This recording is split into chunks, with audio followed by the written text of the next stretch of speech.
Hi, in this video I'll be summarizing the main elements of the Parker and Evans framework.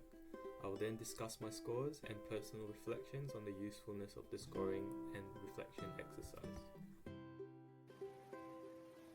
The Parker and Evans framework consists of 4 strands of ethical reasoning.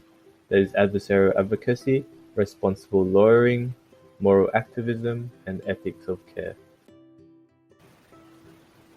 Regarding adversarial advocacy, ethics is governed by the role of the lawyer as an advocate in the adversarial system.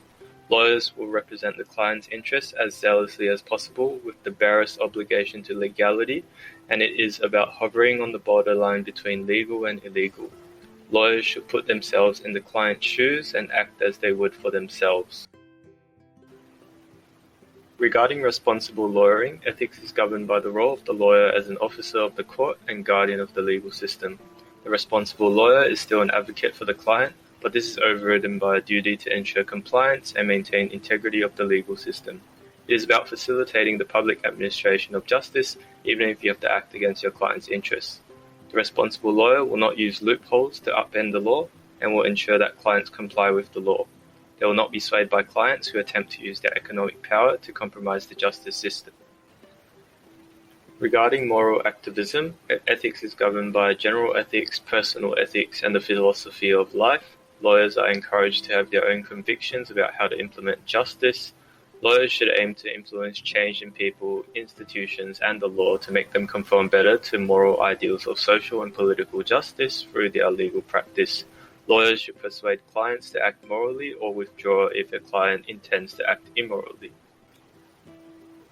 Regarding ethics of care, ethics is governed by responsibilities to people, communities, and relationships. Lawyers focus on incorporating moral, emotional, and relational factors involved in a legal problem to fulfill the interests of clients in a holistic manner. Preserving relationships and avoiding harm is more important than the law. Upon completing the questionnaire, my scores were 24 for moral activism, 23 for zealous advocacy, 24 for responsible lawyering, and 27.5 for ethics of care. So relatively even, with an emphasis on preserving relationships. I believe that all 4 strands of ethical reasoning have their advantages and disadvantages, and lawyers should aim to be well-rounded across the different types rather than focusing solely on a single type. Being able to tap into different types of reasoning is useful, as you can envision different perspectives of the same situation and choose the ideal option. Created using Powtoon.